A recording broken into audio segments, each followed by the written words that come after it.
मैं दुर्गेश, आप तमाम सभी दोस्तों का मैं हार्दिक अभिनंदन करता हूं। आज मैं फिर केमिस्ट्री के ऊपर आज बात करने वाला हूं। आज मैं केमिस्ट्री के ऊपर दिखा रहा हूं, मैं जैसे नोमेनक्लेचर चला रहा था, नोमेनक्लेचर की कड़ी को फिर मैं आगे बढ़ा रहा हूं। आज मैं बात करने वाला हूं अल्काइल हैलाइड्स। अल्काइल हैलाइड सही है, अल्केन के हैलोजन व्युत्पन्न को हम लोग कहते हैं अल्काइल हैलाइड। अल्केन के हैलोजन व्युत्पन्न को हम लोग कहते हैं अल्काइल हैलाइड। जैसे कि मान लीजिए अगर हम बात करें यहाँ पर, अगर देखें तो क्या देखें, ये X है, X को हम लोग यहाँ कहेंगे, ये वाला X, इसको हम लोग कहते हैं हैलोजन, हैलोजन। वहीं अगर मान लीजिए R की बात करें तो इसको हम लोग कहते हैं अल्काइल, ये अल्काइल ग्रुप का मेंबर। वहीं अगर हैलोजन में X में देखा जाए तो क्लोरीन, ब्रोमीन और आयोडीन आता है। एक फ्लोरीन भी तत्व है सही है, पर इसको नहीं लिया जाता क्योंकि ये बहुत हाईली एक्टिव होता है सही है।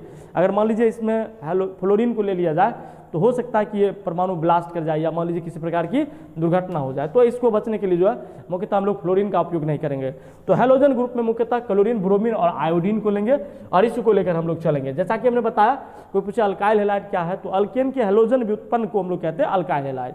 अगर देखा जाए तो इसका सामान्य सूत्र होता है CnH2n+1 और X होता है। अगर इस बेसिस पर अगर बांटा जाए तो हेलो अल्केन जो है तीन तरह के होते हैं। एक मोनो हैलोजन व्युत्पन्न से, जिसमें सिर्फ हैलोजन ग्रुप का एक सदस्य लगा रहेगा।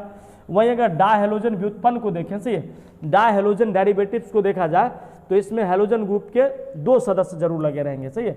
और अगर मैं ट्राई हैलोजन की बात करूं और टेट्रा हैलोजन यौगिक की बात करूं तो ट्राई हैलोजन व्युत्पन्न में मुख्यतः तीन हैलोजन के ग्रुप लगेंगे और टेट्रा हैलोजन ग्रुप में मुख्यतः जो है हैलोजन ग्रुप के चार से मेंबर लगे हुए रहेंगे। जैसे कि मैं आप उदाहरण के तौर पर आपको पेश करता हूं। जैसे कि मान लीजिए मोनो हेलो अल्केन, अगर देखा जाए, अगर मैं पहला की बात करूं mono hello alkane, mono hello alkane की अगर मैं बात करूं तो ये दिखाता हूं। जैसे मोनो अल्केन, मान लो कि एग्जाम्पल के तौर पर अगर मान लीजिए CH3 है, CH3 है, ये CH2, मान लीजिए यहाँ पर Br ले लिए सही है, तो इसका नाम क्या हो जाएगा। अगर आप साधारण नाम में देखेंगे तो हम इसको दो कार्बन के कंपाउंड को इथाइल ब्रोमाइड कहते हैं।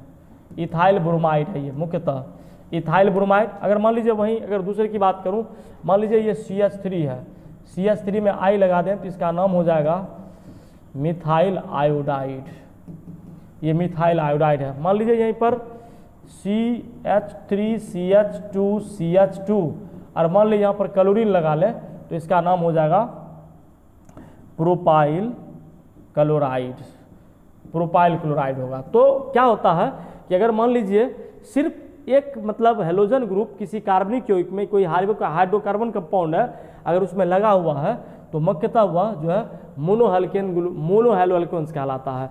और उसमें मोनो का मतलब ही होता है एक से, जिसमें एक से हैलोजन ग्रुप का सदस्य सिर्फ लगा हो तो मोनो हैलोजन अल्केन में मतलब वो कंसीडर किया जाता है मुख्यतः। तो ये मैं कुछ एक एग्जाम्पल दिखाया से, इसका आप चाहेंगे तो यूपेक प्रणाली में भी नामा कर सकते हैं। जैसे कि मान लीजिए अगर आप देखना चाहें तो मोनो हैलोजन अल्केन ग्रुप में जैसे कि मान लीजिए ये CH3 है, यहाँ I ले लें तो ये हो जाएगा मिथाइल आयोडाइड, मिथाइल आयोडाइड। अगर मान लीजिए इसी का यूपेक प्रणाली लिखें तो इसको हम लोग कह देंगे आयोडोमीथेन, आयोडोमीथेन बन जाएगा। वहीं अगर मान लीजिए तीन चैनल में मैं बांट देता हूँ सही है, इधर ये फॉर्मूला हो जाएगा, ये फॉर्मूला है, और यहाँ देखा जाए तो कॉमन नेम ले लिए हैं, और ये देखा जाए तो IUPAC ये नेम ले लिए हैं सही है। तो ये जो है IUPAC नेम, तो ये काम करता है। अगर मान लीजिए वहीं अगर C2H5 यहाँ पर Br ले लें तो इसका नाम हो जाएगा इथाइल ब्रोमाइड, इथाइल ब्रोमाइड। वहीं अगर मान लीजिए यूपेक प्रणाली चले जाए तो इसको हम लोग कहेंगे ब्रोमो इथेन, ये बन जाएगा। दो कार्बन का कंपाउंड ब्रोमो इथेन। अगर मान लीजिए यहीं पर अगर हम लोग तीसरी बात करें तो तीसरा जो है C3H7 लेकर अगर मान लीजिए यहाँ पर I ही ले लें अगर, तो इसका नाम हो जाएगा प्रोपाइल आयोडाइड, साधारण नाम में आयोडाइड, ये बन जाएगा। वही मान लीजिए यूपेक नाम में चले तो इसको आयोडो तीन कार्बन का कंपाउंड प्रोपेन कहलाएगा, तो आयोडो प्रोपेन लिख देंगे, ये बन जाएगा। वही मान लीजिए और आगे बढ़ते जाइएगा तो और बनते जाएगा C4H9 अगर ले लिया जाए तो इस यहाँ पर क्लोरीन ले लेते हैं, क्लोरीन लेके देखते हैं तो इसका नाम हो जाएगा ब्यूटाइल क्लोराइड बन जाएगा। और यहाँ चलेंगे तो यहाँ पर मुख्यतः बन जाएगा क्लोरोब्यूटेन, इसका नाम हो जाएगा क्लोरोब्यूटेन। ये मैं दिखाया आपको कि मोनो मोनो जो हैलोजन भी उत्पन्न होते हैं उसका नामकरण किस रूप में करते हैं वो बताया। वही अगर हम लोग मान लीजिए दूसरे बात अगर हम लोग करें तो डाई हैलोजन भी उत्पन्न, ठीक है, डाई हेलो अल्केन की अगर बात हम लोग करें, डाई हेलो अल्केन। अब इसमें क्या होता है, मुख्यतः देखा जाएगा तो हैलोजन ग्रुप के जो है दो सदस्य लग जाएंगे तब उसका नामकरण किया जाएगा, तो उसको हम लोग डाई हेलो अल्केन भी उत्पन्न करेंगे। जैसे कि मान लीजिए यहाँ CH3 ले लिए, सॉरी यहाँ पर मान लीजिए CH2 ले लिए, इधर भी CH2 ले लिए, यहाँ Br ले लेते हैं और इधर भी Br ले लेते हैं। अब इनका नामकरण लिखना है, दो हैलोजन ग्रुप हम लोग लेंगे, सही है। तो गिनती करेंगे तो इधर से भी 1 2, इधर से भी 1 2, इधर से भी 1 2 हो जाएगा, तो हम लोग डायरेक्टली लिख देंगे 1 2 डाई, 2 ब्रोमीन है तो डाई ब्रोमो, और 2 कार्बन है तो इसको हम लिख देंगे इथेन, इथेन रूप में काम कर जाएगा। मान लीजिए और एग्जांपल ले लेते हैं, सही है, जैसे कि CH3 CH और यहाँ ले लूँ CH3, यहाँ मान लीजिए क्लोरीन, यहाँ भी क्लोरीन ले लें, सही है। तो गिनती के में 2 हैलोजन भी उत्पन्न लेंगे तो इधर से भी 1 2 3 4, इधर से भी 1 2 3 4, इधर से भी गिनती हो जाएगा।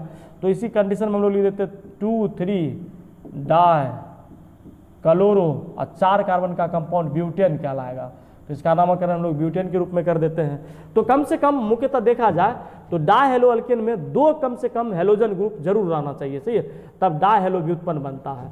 वही अगर मान लीजिए और थोड़ा बात करूँ CH3 CH2, अगर मान लीजिए यहाँ पर Br ले लूँ, सही है, यहाँ पर अगर मान लीजिए H, यहाँ पर CH, यहाँ पर Br ले लूँ, सेम पोजीशन इधर पर, अगर मान लीजिए यहाँ पर ले लूँ CH3, तो ये 5 कार्बन का कंपाउंड, गिनती इधर से होगा, नज़दीक इधर से आएगा, क्रियाशील मूलक 3 4 5, तो ऐसे कंडीशन में इसको हम लोग लिख देंगे 2 3 डाई ब्रोमो, 5 कार्बन का कंपाउंड पेंटेन कहलाएगा, सही है। तो इस तरह से जो है हम लोग डाई हैलोजन अल्केन ग्रुप का नामकरण कर लेते हैं और फिर इसका जो है मतलब 2 हैलोजन ग्रुप जुड़कर हाइड्रोकार्बनिक मूलक में हाइड्रोजन ग्रुप में से हाइड्रोकार्बन ग्रुप में जुड़कर हम लोग डाई हैलोजन ग्रुप का नामकरण करते हैं। वही अगर हम लोग मान लीजिए अगर तीसरी की बात करें तो देखते हैं तीसरे में जो है ट्राई हैलोजन व्युत्पन्न, सही है, ट्राई हैलोजन व्युत्पन्न।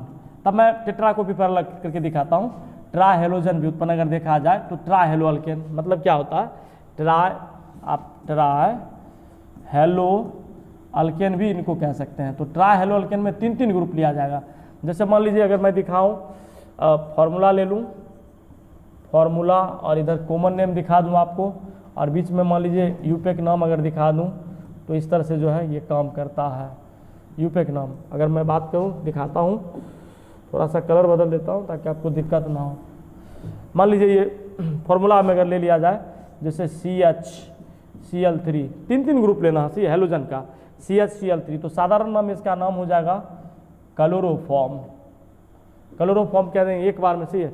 वहीं चलेंगे वहाँ पर तो यूपेक प्रणाली में इसका नाम हो जाएगा, चूंकि 3 क्लोरीन है तो डायरेक्ट लिख देंगे ट्राई क्लोरो, 1 कार्बन का कंपाउंड मीथेन कहलाएगा, ये ट्राई क्लोरो मीथेन बन जाएगा।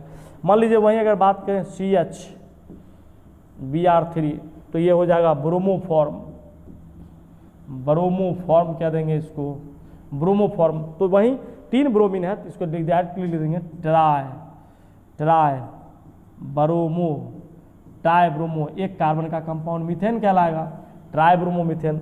अगर मान लीजिए यहीं पर चल जाएं CHI3, 3 हैलोजन ग्रुप मस्ट रूप से मतलब ट्राई हेलो अल्केन व्युत्पन्न में जरूर लेते हैं। अगर यहाँ बात करें तो यहाँ पर लिख देंगे हम लोग ट्राई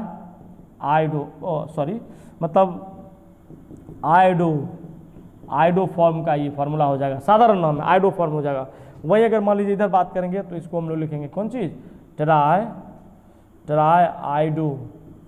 आइडो मीथेन हो जाएगा। तो इस प्रकार हम लोग देखते हैं कि मुख्यतः जो है ट्राई हेलो अल्केन व्युत्पन्न का नामकरण कर लेते हैं। तो ट्राई हेलो अल्केन व्युत्पन्न का नामकरण जो है इस तरह से किया जाता है। अगर मान लीजिए हम लोग टेट्रा हेलो अल्केन की बात करें, अगर 4 नंबर में इसको भी मैं गलत कर दूं, टेट्रा हेलो अल्केन की अगर बात करें तो इसमें क्या हो जाएगा, अगर मैं टेट्रा हेलो अल्केन जैसे कि इसमें मैं भी दिखा देता हूँ, ये फॉर्मूला है, ये अगर मान लीजिए कॉमन नेम और इधर से IUPAC नेम, इसको भी दिखा देता हूँ ताकि आपको समझने में किसी प्रकार की दिक्कत ना होगी। ये मान लीजिए थोड़ा सा कलर बदल देता हूँ, जैसे मान लीजिए CCl4 ले लिए, CCl4 लिए तो इसको हम लोग कहते हैं directly carbon carbon tetra carbon tetra chloro carbon tetra chloro carbon tetra chloro methyl, या सीधा सा सिंपल सब लोग कह देते हैं ऐसे करके कार्बन टेट्रा क्लोराइड, सिंपल में एकदम आपको कंफ्यूजन ना होगी। कार्बन टेट्रा क्लोराइड मुख्यतः 4 है, तो डायरेक्ट हम लोग दे देंगे इधर वाले। अगर यूपैक प्रणाली में हम लोग नामकरण में चलेंगे तो टेट्रा क्लोरो एक कार्बन का कंपाउंड है तो हम लोग लिख देंगे मीथेन, टेट्रा क्लोरो मीथेन हो जाएगा। वही मान लीजिए अगर चलें CBr4 देख लेते हैं, सही है, तो वही लिख देंगे carbon tetra bromide, carbon tetra bromide, carbon tetra bromide बन जाएगा। अगर वहीं पर यहाँ पर मैं बात करूँ तो यहाँ पर लिख देंगे यूपैक प्रणाली में टेट्रा ब्रोमो मीथेन हो जाएगा, चूंकि ये टेट्रा हेलो व्युत्पन्न है, सही है। वहीं अगर मान लीजिए CI4 की बात करूँ तो लिख देंगे इसका नाम हो जाएगा carbon tetra iodide, carbon tetra iodide बन जाएगा। कार्बन टेट्रा आयोडाइड अगर मान लीजिए उधर बात करूं यूपैक प्रणाली में तो 4 हो जाते हैं, तो इसके लिए हम लोग लिख देते हैं टेट्रा आयोडो, ये बन जाएगा मीथेन, टेट्रा आयोडो मीथेन हम लोग करेंगे चूंकि यहाँ पर 4 आयोडीन है, सही है। तो इस प्रकार जो है आज हम आपको ओवरऑल से बताया कि हेलो अल्केन में मुख्यतः जो है हेलो अल्केन के व्युत्पन्न में अल्काइल हैलाइड का हम लोग नामकरण किस रूप में कहते हैं, अल्काइल हैलाइड को हम लोग किस रूप में निरूपित करते हैं, साधारण प्रणाली का नाम किस तरह से लिखा जाए और यूपैक प्रणाली का नाम किस तरह से लिखा जाए, इसके ऊपर मैं चर्चा किया हूँ, सही है। और किसी प्रकार की दिक्कत हो तो आप हमारे कमेंट बॉक्स में कमेंट से कर सकते हैं, सही है। आप अगर नए हैं तो कृपया मेरे चैनल को सब्सक्राइब करें, सब्सक्राइब करना ना भूलें, सही है। अच्छा लगे तो वीडियो को शेयर करें, सही है, और लाइक करना भी ना भूलें, सही है। आपको देखने के लिए मैं दुर्गेश आपको पुनः फिर से धन्यवाद देता हूँ। Thank you so much, welcome.